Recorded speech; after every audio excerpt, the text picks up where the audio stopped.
Hey, we're live. Hello. Welcome, everyone, to another thrilling installment of the Isolated Literary Society presents Jane Austen's Persuasion. Roommate Carolyn is not with us today. She decided she was tired of reading about people going for walks with their young gentlemen and decided to go for a walk with her young gentleman. Lame. That sounds fake, but okay. Oh, but Pepper's like, but Mom, I'm here. What else do you need? What else do you need but a handsome boy with a jaunty strawberry ascot?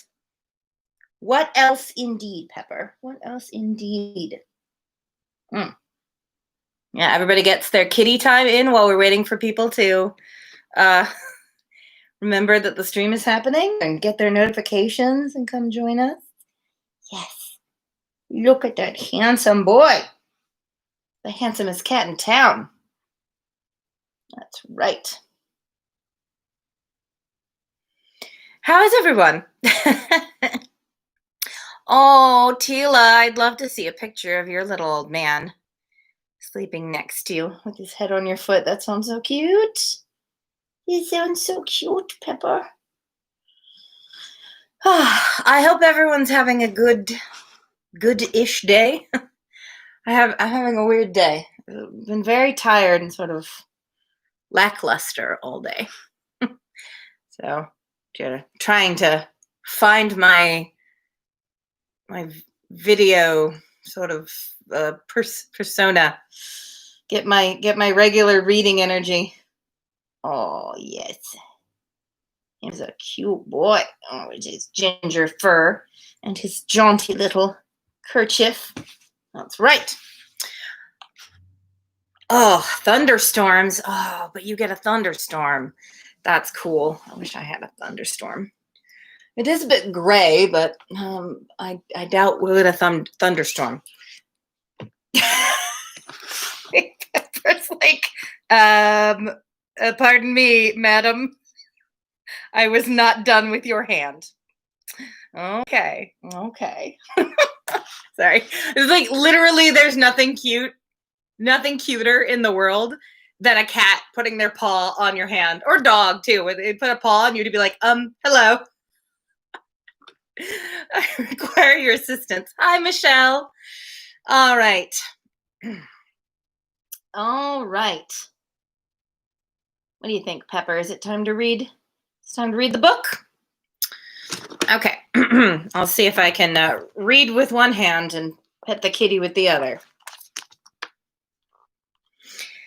All right. Where were we? We were in the midst of chapter 11. Yeah? Yes, we were in the midst of chapter 11. There had been that long walk that everyone went on. And oh yes, and Henrietta is now safely paired with Charles Hayter. So Mary can be a hater as much as she wants. That leaves smooth sailing for Louisa to flirt with Captain Wentworth. And then Anne ends up going off with Admiral, which she thinks is like a nice sign that Captain Wentworth thinks of her feelings. I thought that was weird, but it's like, okay. Right, I know. Yeah, go Louisa, but also poor Anne. We just need to find a fine gentleman, which I don't know. I don't know where this heads, but I was just like, honestly, there being another gentleman on the horizon when because we start chapter 11 with everyone going on a trip. Not everyone, but all the young people at Uppercross. Charles and Mary, Anne, Henrietta, and Louisa, and Captain Worth all go. Oh, I guess so. Not all of them, because not Charles Hayter. Why doesn't he go with them? It just struck me as odd. But they all go to Lyme to visit the city, so day trip thing, and to meet some of Captain Wentworth's old buddies, which includes Captain Benwick, who is just, I don't know where that goes, but just the fact that like another handsome young man was on the horizon, I'm like, yes, good, someone else for Louisa. Oh, that's right. Charles Hayter has to work for a living. That's right. Oh, thank you, SD, for reminding us. Anyway, so we had just met Captain and Mrs. Harville, who seems like very nice people, and also Captain Benwick, who is staying with them, and who is a very sort of tragic figure because he was engaged to Captain Harville's sister, and then she passed away. They were waiting to get married until Captain Benwick could like do some army stuff and get some money or whatever, Navy stuff, I guess, and sort of get to a point where it's like, yes, I can support a wife now. And while it was like his stuff was just happening, and he was like, yes, my time has come. I'm getting Navy stuff is happening so that I will have enough money to have a wife and stuff. And then Captain Harville's sister, Fanny, I think her name, Fanny Harville. She passes away. Yes, Fanny Harville. So very sad. And Captain Benwick is sort of living with Captain and Mrs. Harville while he is recovering from losing his intended.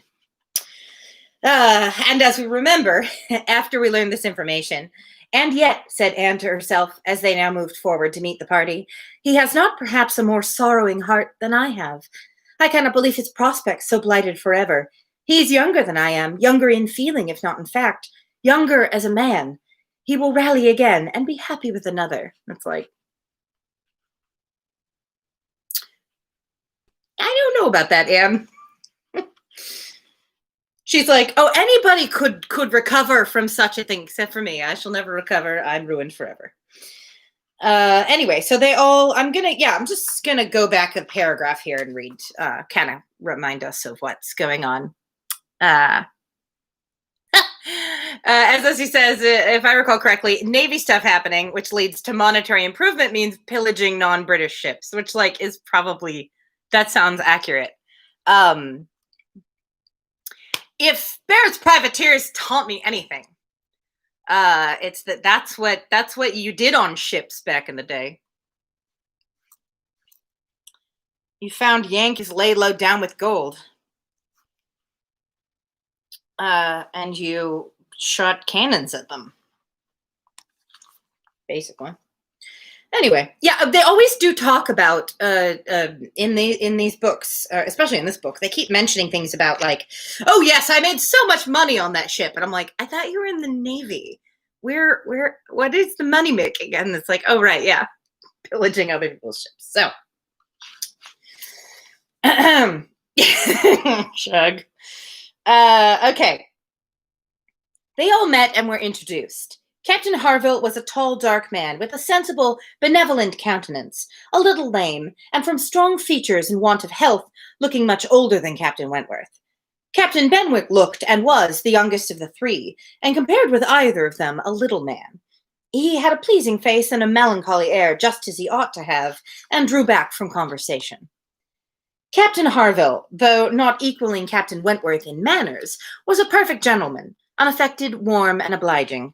Mrs. Harville, a degree less polished than her husband, seemed, however, to have the same good feelings, and nothing could be more pleasant than their desire of considering the whole party as friends of their own, because the friends of Captain Wentworth, or more kindly hospitable than their entreaties for their all promising to dine with them. Yeah, I still don't understand that sentence. That's my second attempt, and because the friends of Captain Wentworth, or more kindly hospitable than their entreaties for their all promising. It's like, the sentence does not work. The dinner, already ordered at the inn, was at last, though unwillingly, accepted as an excuse. But they seemed almost hurt that Captain Wentworth should have brought any such party to Lyme without considering it as a thing of course that they should dine with them. There was so much attachment to Captain Wentworth in all this, and such a bewitching charm in a degree of hospitality so uncommon, so unlike the usual style of give and take invitations, and dinners of formality and display, that Anne felt her spirits not likely to be benefited by an increasing acquaintance among his brother officers. These would have been all my friends, was her thought, and she had to struggle against a great tendency to lowness. Anne! On quitting the Cobb, they all went indoors with their new friends, and found rooms so small as none but those who invite from the heart could think capable of accommodating so many. Anne had a moment's astonishment on the subject herself, but it was soon lost in the pleasanter feelings which sprang from the sight of all the ingenious contrivances and nice arrangements of Captain Harville to turn the actual space to the best possible account, to supply the deficiencies of lodging-house furniture, and defend the windows and doors against the winter storms to be expected. The varieties in the fitting up of the rooms, where the common necessaries provided by the owner in the common indifferent plight were contrasted with some few articles of a rare species of wood, excellently worked up, and with some curious and valuable with something curious and valuable from all the distant countries Captain Harville had visited, were more than amusing to Anne. Connected as it all was with his profession, the fruit of his labors, the effect of its influence on his habits, the picture of repose and domestic happiness it presented, made it to her a something more or less than gratification. Captain Harville was no reader, but he had contrived excellent accommodations and fashioned very pretty shelves for a tolerable collection of well-bound volumes, the property of Captain Benwick. His lameness prevented him from taking much exercise, but a mind of usefulness and ingenuity seemed to furnish him with constant employment within. He drew, he varnished, he carpented, he glued, he made toys for the children, he fashioned new netting needles and pins with improvements, he covered screens and I know not what. Sorry. And if everything else was done, sat down to his large fishing net in one corner of the room. Anne thought she felt great happiness behind her. I can't read today. Anne thought she left great happiness behind her when they quitted the house, and Louisa, by whom she found herself walking, burst forth into raptures of admiration and delight on the character of the navy, their friendliness, their brotherliness, their openness, their uprightness, protesting that she was convinced of sailors having more worth and warmth than any other set of men in England, that they only knew how to live, and they only deserved to be respected and loved. They went back to dress and dine, and so well had the scheme answered already that nothing was found amiss, though its being so entirely out of season, and the no thoroughfare of lime, and the no expectation of company had brought many apologies from the heads of the inn. Anne found herself by this time growing so much more hardened to being in Captain Wentworth's company than she had at first imagined could ever be, that the sitting down to the same table with him now, and the interchange of the common civilities attending to it, they never got beyond, was become a mere nothing. Yeah, you keep telling yourself that, Anne.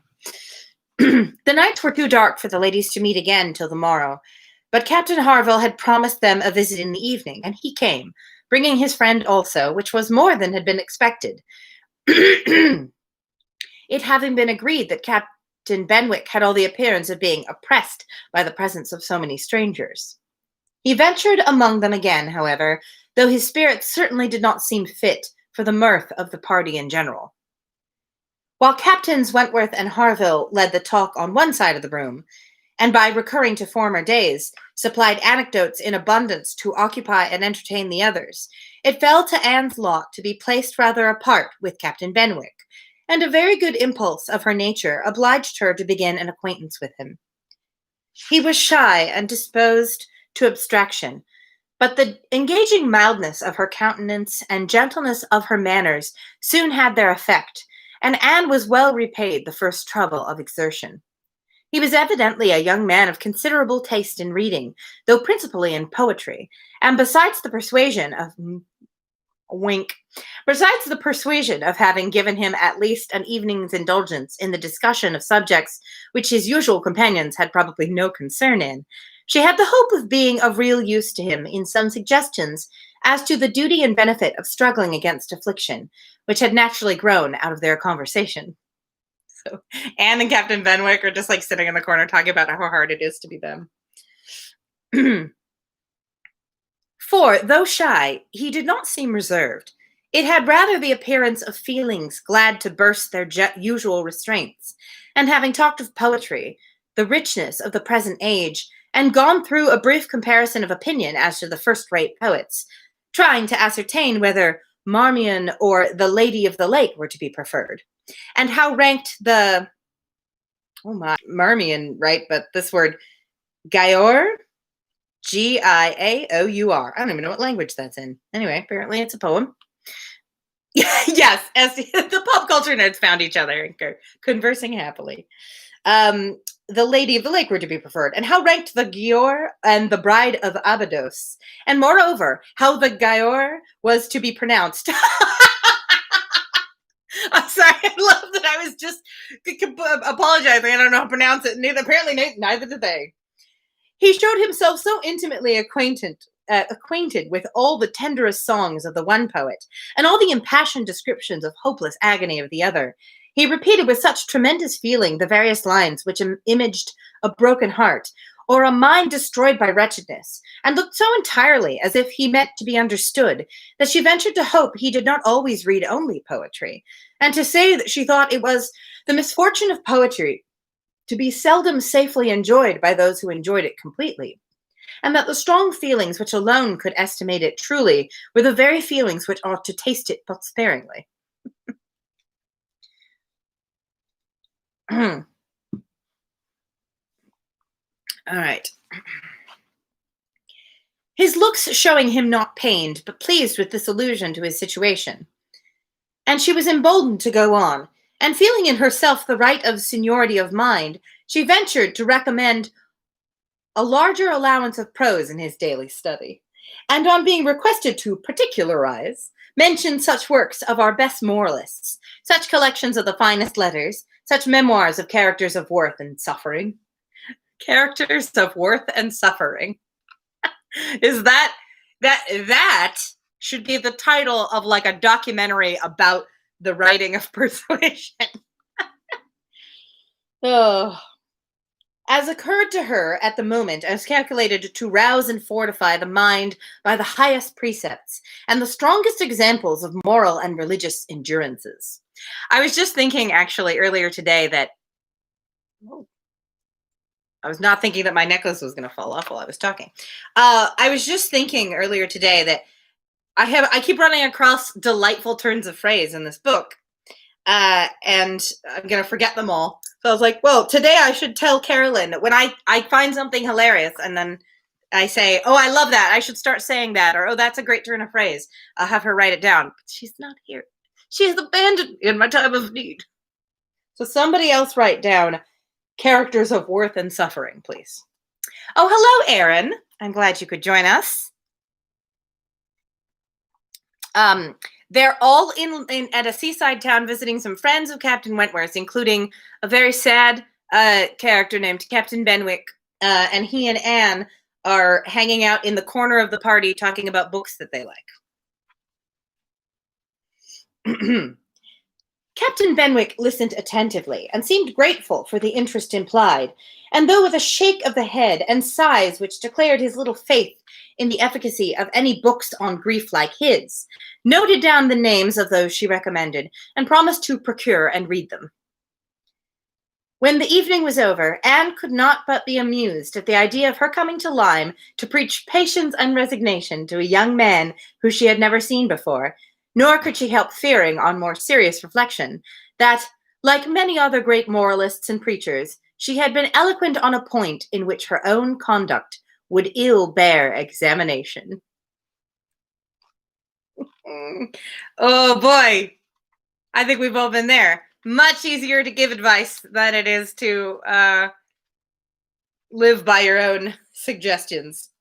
Do as I say, not as I do. Anyway, this is funny. There was an illustration, and it must refer to Captain Harville. And it was just talking about all of his um, little practice, just little projects and things. But the caption is "he carpentered," which I don't remember that phrase being used. He carpentered. Anyway, either that's several pages early, or I somehow missed that they used the phrase "he carpentered." All right. Chapter 12.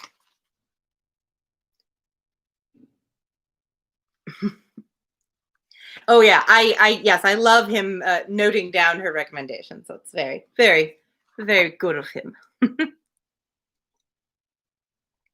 Okay. Chapter 12. Anne and Henrietta, finding themselves the earliest of the party next morning, agreed to stroll down to the sea before breakfast. They went to the sands to watch the flowing of the tide, which a fine southeasterly breeze was bringing in with all the grandeur which so flat a shore admitted.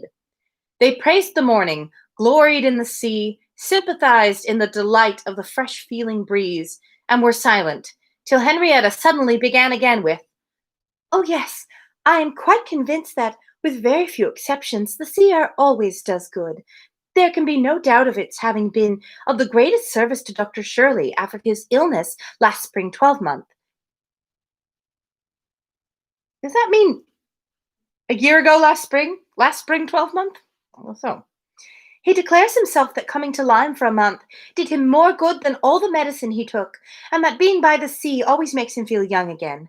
Now I cannot help thinking it a pity that he does not live entirely by the sea.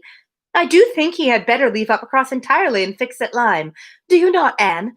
Do you not agree with me that it is the best he could do, both for himself and Mrs. Shirley?" "And for your boyfriend? I see how your brain works, Henrietta. I'm on to you." "She has cousins here, you know, and many acquaintance, which would make it cheerful for her. I am sure she would be glad to get to a place where she could have medical attendance at hand in case of his having another seizure. Indeed, I think it quite melancholy to have such excellent people as Dr. and Mrs. Shirley, who have been doing good all their lives, wearing out their last days in a place like Uppercross, where, excepting our family, they seem shut out from all the world. I wish his friends would propose it to him. I really think they ought. And as to procuring a dispensation, there could be no difficulty at his time of life and with his character. My only doubt is whether anything could persuade him to leave his parish. He is so very strict and scrupulous in his notions. Over scrupulous, I must say. Do you not think, Anne, it is being over scrupulous? Do you not think it is quite a mistaken point of conscience when a clergyman sacrifices his health for the sake of duties which may be just as well performed by another person? I can't think of anyone off the top of my head, just, someone else. And at Lyme, too, only 17 miles off. He would be near enough to hear if people thought there was anything to complain of."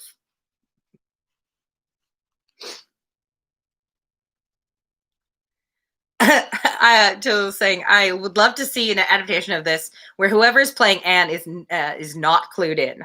You mean as to I don't want. I was going to say something about the ending because I have read this before, but now imagine a scene where Anne goes, is in like you just where Anne just is like tells people what she's actually thinking. Anne smiled more than once to herself during this speech, and entered into the subject as ready to do good by entering into the feelings of a young lady as of a young man, though here it was good of a lower standard, for what could be offered but general acquiescence? She said all that was reasonable and proper on the business, felt the claims of Dr. Shirley to repose as she ought, saw how very desirable it was that he should have some active, respectable young man as the resident curate, and was even courteous enough to hint at the advantage of such resident curates being married. "I wish," said Henrietta, very well pleased with her companion, "I wish Lady Russell lived at Uppercross, and were intimate with Dr. Shirley. I have always heard of Lady Russell as a woman of the greatest influence with everybody. I always look upon her as able to persuade a person to do anything. I am afraid of her, as I have told you before, quite afraid of her, because she is so very clever, but I respect her amazingly, and wish we had such a neighbor at Uppercross." Oh, Henrietta, if only you knew. Oh, yes.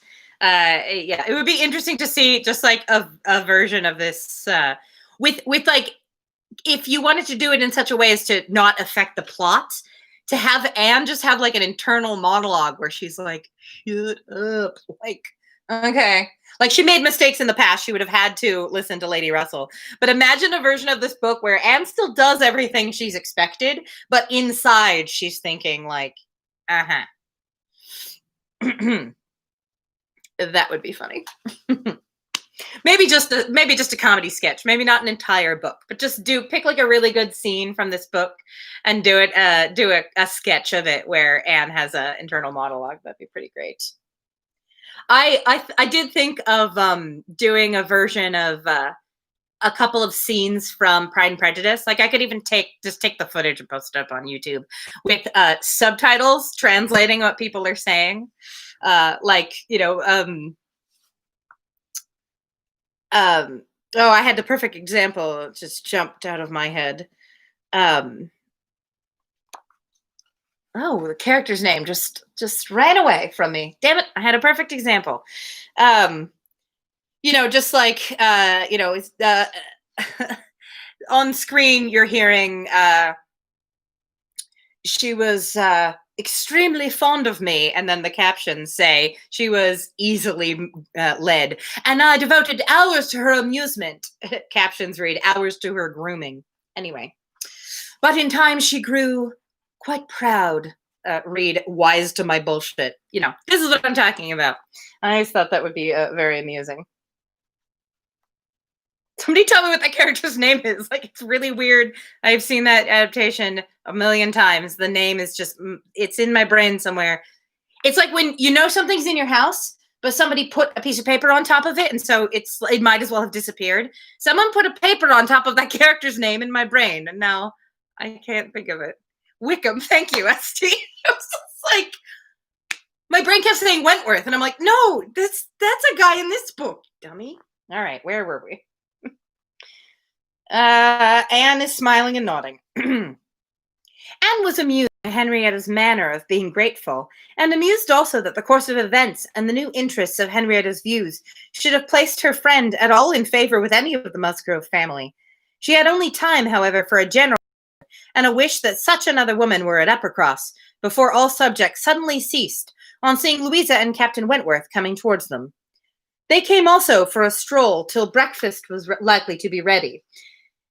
But Louisa, recollecting immediately afterwards that she had something to procure at a shop, invited them all to go back with her into the town.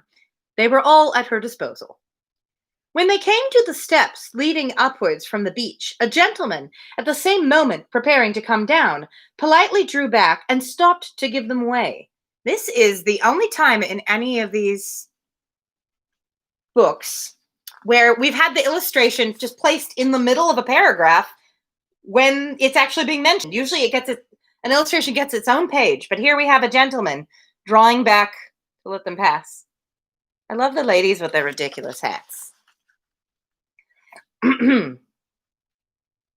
They ascended and passed him, and as they passed, Anne's face caught his eye, and he looked at her with a degree of earnest admiration which she could not be insensible of.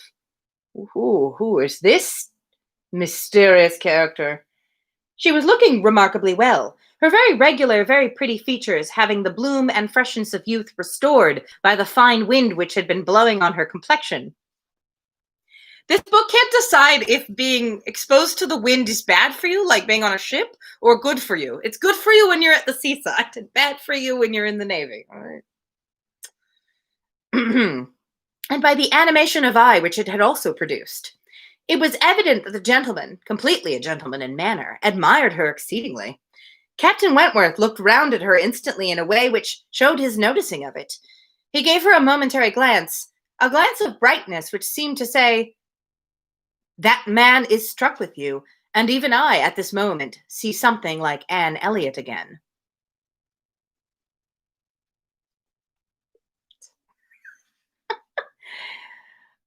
Anne is so absolutely convinced that her bloom is gone. It's weird that she's apparently suddenly convinced that it's back just by being near the sea. Her bloom has returned. Maybe we're just talking to Captain Benwick and having him listen to her and at least act as if he was going to take her advice. For once, someone listened to her and like was interested in what she had to say. That was all it took for her to just be like, I'm a new woman. After attending Louisa through her business and loitering about a little longer, they returned to the inn, and Anne, in passing afterwards quickly from her own chamber to their dining room, had nearly run against the very same gentleman as he came out of an adjoining apartment. She had before conjectured him to be a stranger like themselves, and determined that a well-looking groom, who was strolling about near the two inns as they came back, should be his servant. Both master and man being in mourning assisted the idea. I was wondering why he appeared to be all black and the other gentlemen are not. That makes sense.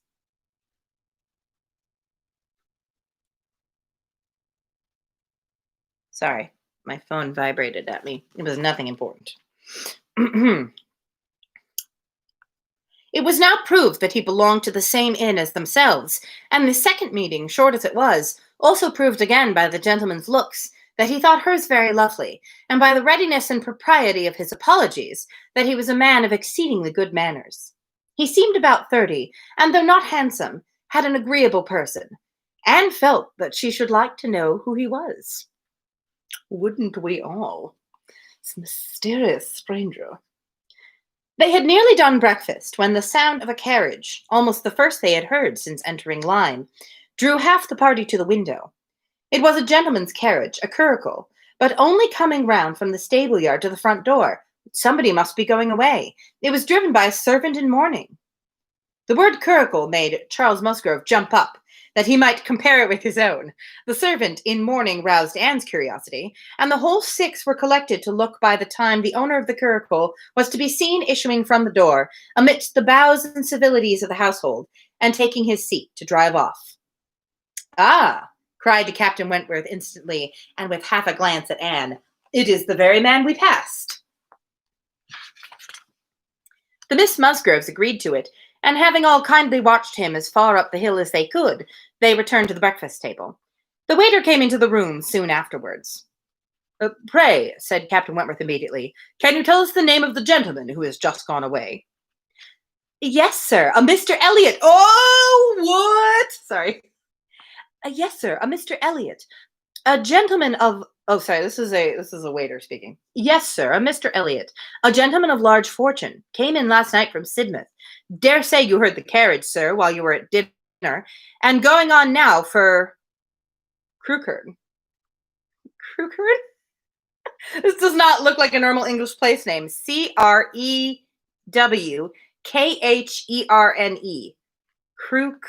Crewkerne? Crewkerne? I don't know. Yeah, I see. Good point. Of course, getting out of the house, getting some fresh air, that is good for you. Standing out on the deck all the time, bad. It's just the way that they describe it as having the sea air blow on her face was good for her skin. It's like, oh, now it's good for your skin. In small doses, apparently. And going on now for Crewkerne in his way to Bath and London. Elliot. Many had looked on each other, and many had repeated the name before all this had been got through, even by the smart rapidity of the waiter. Bless me, cried Mary, it must be our cousin. It must be our Mr. Elliot, it must indeed. Charles, Anne, must not it? In mourning, you see, just as our Mr. Elliot must be. How very extraordinary. In the very same inn with us. Anne, must not it be Mr. Elliot, my father's next heir? Pray, sir. Turned to the waiter. Did not you hear? Did not his servant say whether he belonged to the Kellynch family? No, ma'am. He did not mention he did not mention no particular family, but he said his master was a very rich gentleman and would be a baronet some day. Yeah, every now and then they throw in a little something to remind you that, the plebes don't talk the way the fancy peoples do. There, you see? Cried Mary in an ecstasy. Just as I said, heir to Sir Walter Elliot. I was sure that would come out if it was so. Depend upon it, that is the circumstance which his servants take care to publish wherever he goes. But Anne, only conceive how extraordinary. I wish I had looked at him more. I wish we had been aware in time who it was, that he might have been introduced to us. What a pity that we should not have been introduced to each other. Do you think he had the Elliot countenance? I hardly looked at him. I was looking at the horses. But I think he had something of the Elliot countenance. I wonder the arms did not strike me. Oh, the greatcoat was hanging over the panel and hid the arms. And so it did. Otherwise, I am sure I should have observed them, and the livery, too. If the servant had not been in mourning, one should have known him by the livery. Putting all these very extraordinary circumstances together, said Captain Wentworth, we must consider it to be the arrangement of Providence that you should not be introduced to your cousin. When she could command Mary's attention, Anne quietly tried to convince her that their father and Mr. Elliot had not, for many years, been on such terms as to make the power of attempting an introduction at all desirable. At the same time, however, it was a secret gratification to herself to have seen her cousin, and to know that the future owner of Kellynch was undoubtedly a gentleman, and had an air of good sense. She would not, upon any account, mention her having met him the second time. Luckily, Mary did not much attend to their having passed close by him in their early walk, but she would have felt quite ill-used by Anne's having actually run against him in the passage, and received his very polite excuses, while she had never been near him at all. No, that cousinly little interview must remain a perfect secret. Of course, said Mary, you will mention our seeing Mr. Elliot the next time you write to Bath. I think my father certainly ought to hear of it. Do mention all about him. What, Mary, are your hands broken? You can't write to your father? Anne avoided a direct reply, but it was just the circumstance which she considered as not merely unnecessary as to be communicated, but as what ought to be suppressed. The offense which had been given her father many years back, she knew. Elizabeth's particular share in it she suspected, and that Mr. Elliot's idea always produced irritation in both of them was beyond a doubt. Mary never wrote to Bath herself. All the toil of keeping up a slow and unsatisfactory correspondence with Elizabeth fell on Anne, as does everything else. Breakfast had not been long over when they were joined by Captain and Mrs. Harville and Captain Benwick, with whom they had been appointed to take their last walk about Lyme. They ought to be setting off for Uppercross by 1, and in the meanwhile were to be all together and out of doors as long as they could. Anne found Captain Benwick getting near her as soon as they were all fairly in the street. Their conversation the preceding evening did not disincline him to seek her again, and they walked together some time, talking as before of Mr. Scott and Lord Byron, and still as unable as before, and as unable as any other two readers, to think exactly alike of the merits of either, till something occasioned an almost general change amongst their party, and instead of Captain Benwick, she had Captain Harville by her side. Miss Elliot, said he, speaking rather low, you have done a good deal in making that poor fellow talk so much. I wish you could have such company oftener. It is bad for him, I know, to be shut up as he is, but what can we do? We cannot part. No, said Anne, that I can easily believe to be impossible, but in time, perhaps. We know what time does in every case of affliction, and you must remember, Captain Harville, that your friend may yet be called a young mourner. Only last summer, I understand. Aye, true enough, with a deep sigh. Only June. And not known to him, perhaps, so soon? Not till the first week in August, when he came home from the Cape. Just made it into the Grappler. I was at Plymouth, dreading to hear of him. He sent in letters, but the Grappler was under orders to Portsmouth. There the news must follow him, but who was to tell it? Not I. I would as soon have been run up to the yardarm. Nobody could do it but that good fellow, pointing to Captain Wentworth. Oh, but that good fellow, pointing to Captain Wentworth. The Laconia had come into Plymouth the week before, no danger of her being sent to sea again. He stood his chance for the rest, wrote up for the leave of absence, but without waiting for the return, travelled night and day till he got to Portsmouth, rode off to the Grappler that instant, and never left the poor fellow for a week. That's what he did, and nobody else could have saved poor James. You may think, Miss Elliot, whether he is dear to us. Anne did think on the question with perfect decision, and said as much in reply as her own feelings could accomplish, or as his seemed able to bear, for he was too much affected to renew the subject, and when he spoke again, it was of something totally different. Oh, Captain Wentworth, stop being so nice. Mrs. Harville's giving it as her opinion that her husband would have quite walking enough by the time he reached home, determined the direction of all the party in what was to be their last walk. They would accompany them to their door and then return and set off themselves. By all their calculations, there was just time for this, but as they drew near the Cobb, there was such a general wish to walk along it once more. All were so inclined, and Louisa soon grew so determined that the difference of a quarter of an hour, it was found, would be no difference at all. And so, with all the kind leave-taking and all the kind interchange of invitations and promises which may be imagined, they parted from Captain and Mrs. Harville at their own door, and still accompanied by Captain Benwick, who seemed to cling to them to the last, proceeded to make the proper adieus to the Cobb. Anne found Captain Benwick again drawing near her. Lord Byron's dark blue seas could not fail of being brought forward by their present view, and she gladly gave him all her attention, as long as attention was possible. It was soon drawn perforce another way. There was too much wind to make the high part of the new Cobb pleasant for the ladies, and they agreed to get down the steps to the lower, and all were contented to pass quietly and carefully down the steep flight, excepting Louisa. She must be jumped down to them by Captain Wentworth. Mustn't she?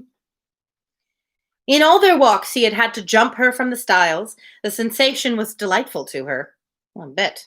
The hardness of the pavement for her feet made him less willing upon the present occasion. He did it, however. She was safely down, and instantly, to show her enjoyment, ran up the steps to be jumped down again.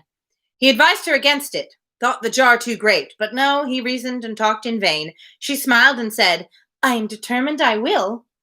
He put out his hands, and she was too precipitate by half a second. She fell on the pavement to the lower Cobb and was taken up lifeless. There was no wound, no blood, no visible bruise, but her eyes were closed. She breathed not. Her face was like death. The horror of that moment to all who stood around. Captain Wentworth, who had caught her up, knelt with her in his arms, looking on her with a face as pallid as her own in an agony of silence. "She is dead! She is dead!" screamed Mary, catching hold of her husband and contributing with his own horror to make him immovable. And in another moment, Henrietta, sinking under the conviction, lost her senses too, and would have fallen on the steps but for Captain Benwick and Anne, who caught and supported her between them. "Oh, Tila, I'm so sorry you have to leave. It's such an exciting moment, but I'm sure you'll be able to catch up on this. Here we go. Looking on her with a face as pallid as her own. And we have Louisa, who looks rather to be in a swoon in this illustration, being held up by Captain Wentworth, because she's a child. "Is there no one to help me?" were the first words which burst from Captain Wentworth in a tone of despair, and as if all his own strength were gone. Go to him, cried Anne. "For heaven's sake, go to him. I can support her myself. Leave me and go to him. Rub her hands, rub her temples. Here are salts. Take them. Captain Benwick obeyed, and Charles at that moment disengaging himself from his wife. They were both with him, and Louisa was raised up and supported more firmly between them, and everything was done that Anne had prompted, but in vain, while Captain Wentworth, staggering against the wall for his support, exclaimed in the bitterest agony, "Oh, God, her father and mother!" "A surgeon," said Anne. He caught the word. It seemed to rouse him at once, and saying only, True, a surgeon, this instant," was darting away, when Anne eagerly suggested, "Captain Benwick, would it not be better for Captain Benwick? He knows where a surgeon is to be found." Everyone capable of thinking felt the advantage of the idea, and in a moment, it was all done in rapid moments, Captain Benwick had resigned the poor corpse-like figure entirely to the brothers' care, and was off for the town with the utmost rapidity.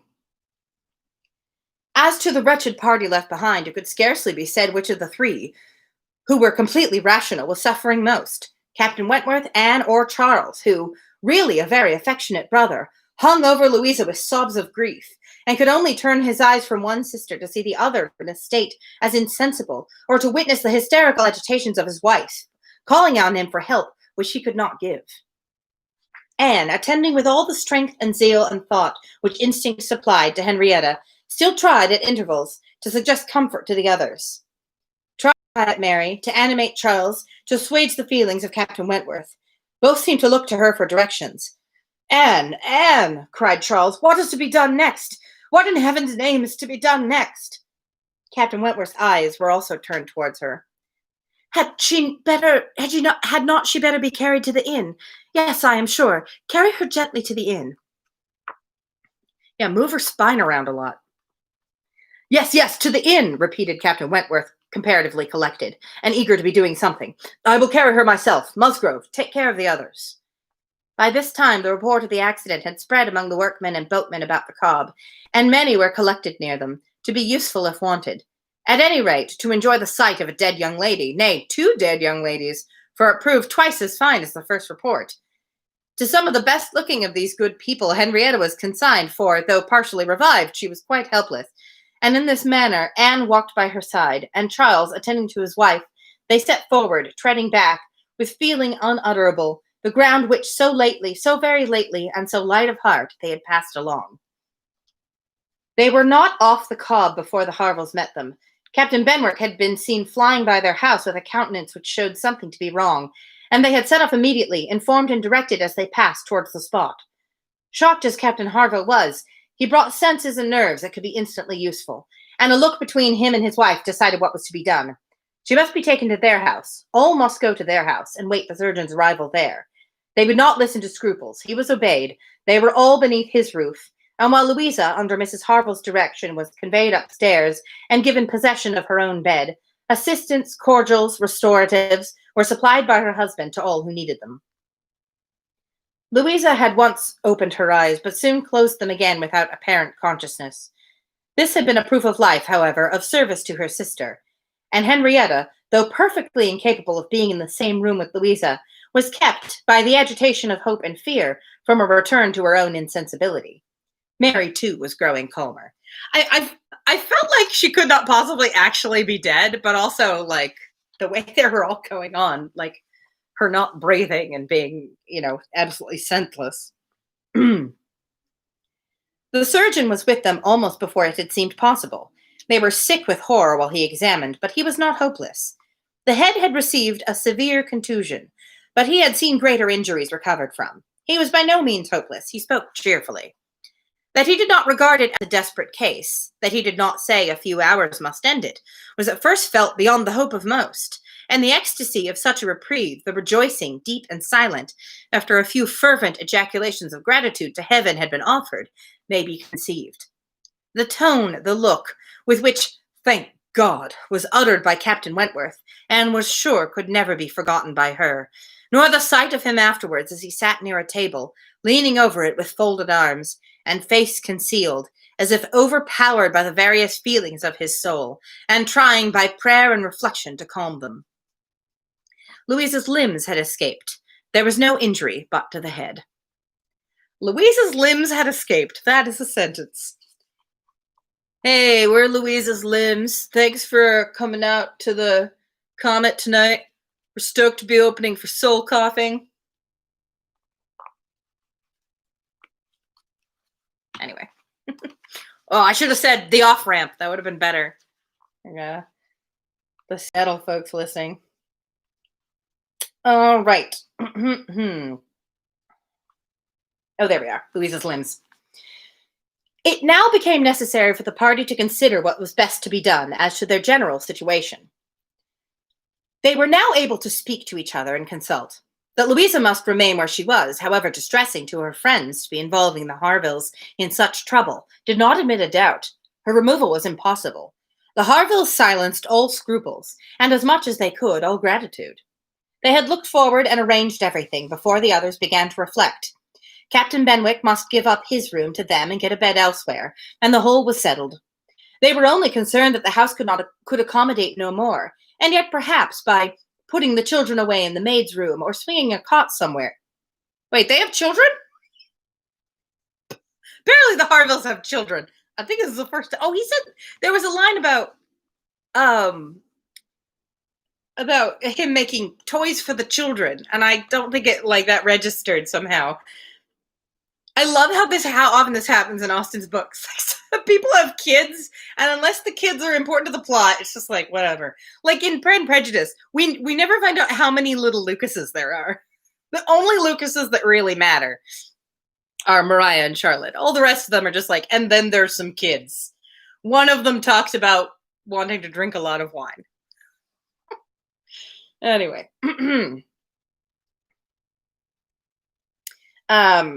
And yet perhaps by putting the children away in the maid's room, or swinging a cot somewhere, they could hardly bear to think of not finding room for 2 or 3 besides, supposing they might wish to stay.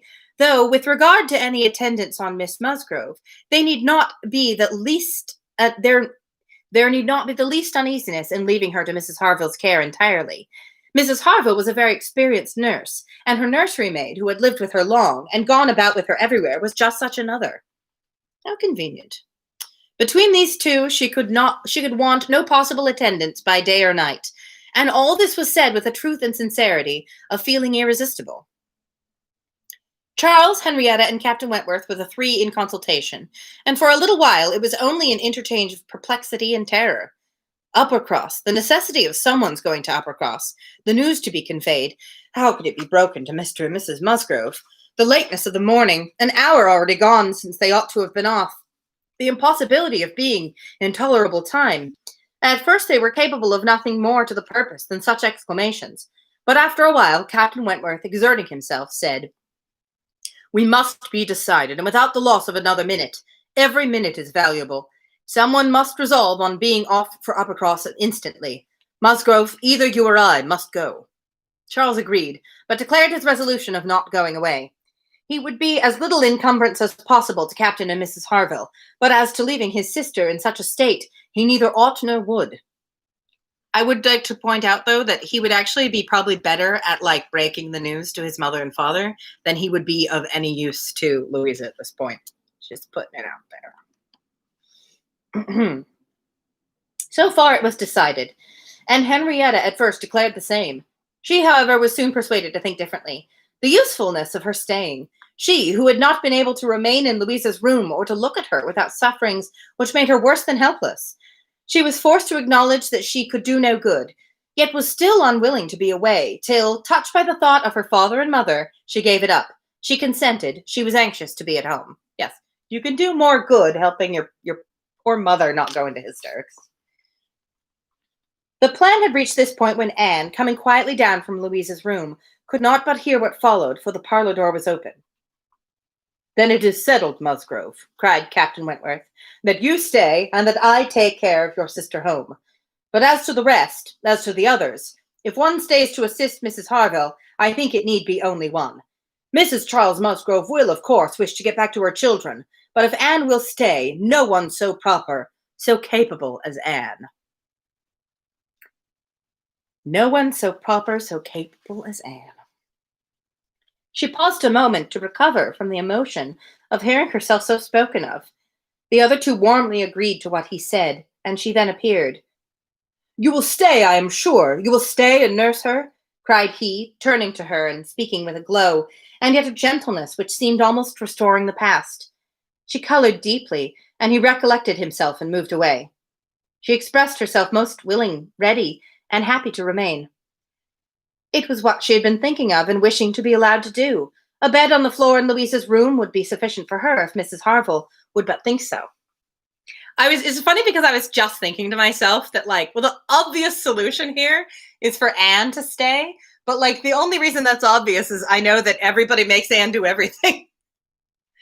But yeah, of the people in the group, she is the best equipped. I mean, yeah, Henrietta's like constantly insensible. Mary is like, don't make me laugh. Also, she should probably go back to her own children. Anyway. One thing more, and all seemed arranged. Though it was rather desirable that Mr. and Mrs. Musgrove should be previously alarmed by some share of delay, yet the time required by the Uppercross horses to take them back would be a dreadful extension of suspense, and Captain Wentworth proposed, and Charles Musgrove agreed, that it would be much better for him to take a chaise from I think chaise. I think they say chaise when they're talking about chaise is correct for the furniture, but I think British people say chaise when they're talking about the kind of carriage. Anyway, for him to take a chaise from the inn and leave Mr. Musgrove's carriage and horses to be sent home the next morning early, when there would be the further advantage of sending an account of Louisa's night. Captain Wentworth now hurried off to get everything ready on his part, and to be soon followed by the two ladies. When the plan was made known to Mary, however, there was an end of all peace in it. Fucking Mary. She was so wretched and so vehement, complained so much of injustice and being expected to go away instead of Anne. Anne, who was nothing to Louisa, while she was her sister, and had the best right to stay in Henrietta's stead. Why was not she to be as useful as Anne? Ugh. And to go home without Charles, too, without her husband? No, it was too unkind. And in short, she said no more than her husband could long withstand. Okay, is it unkind to leave your children with their nursemaid for another couple of days, or however long it takes? Is that unkind, Mary? I just wish someone was in this group was a little bit better at, like, slipping Mary little ideas that would make her feel like she would be slighted if she didn't do what they wanted her to do. And in short, she said more than her husband could long withstand, and as none of the others could oppose when he gave way, there was no help for it. The change of Mary for Anne was inevitable. Anne had never submitted more reluctantly to the jealousy and ill-judging claims of Mary. But so it must be, and they set off for the town, Charles taking care of his sister, and Captain Benwick attending to her.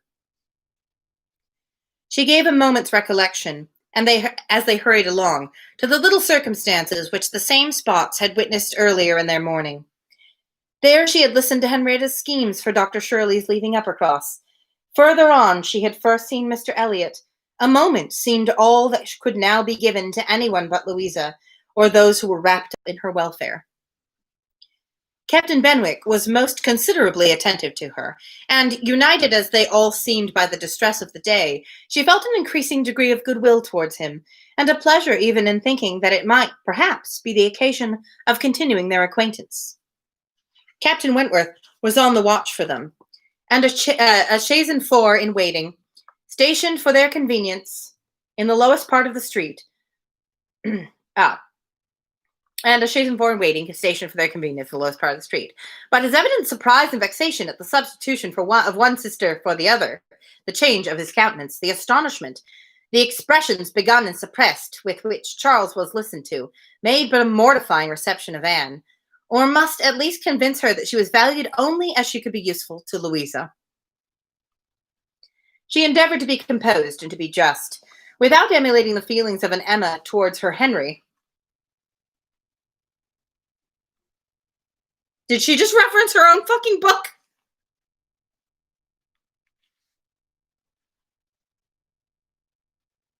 Like, right? Isn't Mr. Knightley's name Henry? But I also don't know in what way she's making the reference. Like, it doesn't make any sense. Is there another famous Emma? Anyway. She would have attended on Louisa with a zeal above the common claims of regard for his sake, and she hoped he would not long be so unjust as to suppose she would shrink unnecessarily from the office of a friend. In the meanwhile, she was in the carriage. He had handed them both in and placed them between them, and in this moment, under these circumstances, full of astonishment and emotion to Anne, she quitted Lyme. How the long stage would pass, how it was to affect her manners, what was to be their sort of intercourse, she could not foresee. It was all quite natural, however.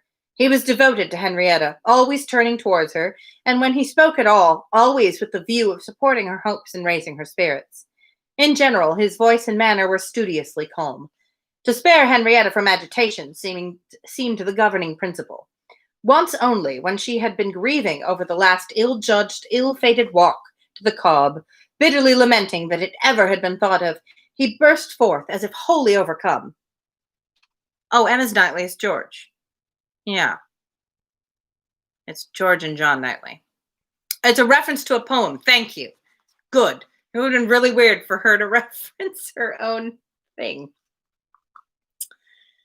Oh, you hear Mr. Knightley's name, Christian name, like once in the whole book. So now he burst forth as a wholly overcome.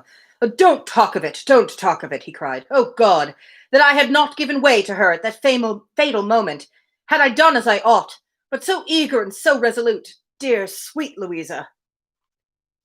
Anne wondered whether it ever occurred to him now to question the justness of his own previous opinion as to the universal felicity and advantage of firmness of character, and whether it might not strike him that, like all other qualities of the mind, it should have its proportions and limits.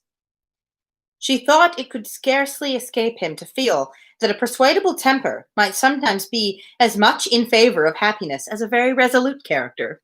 Everything in moderation. They got on fast. Anne was astonished to recognize the same hills and the same objects so soon.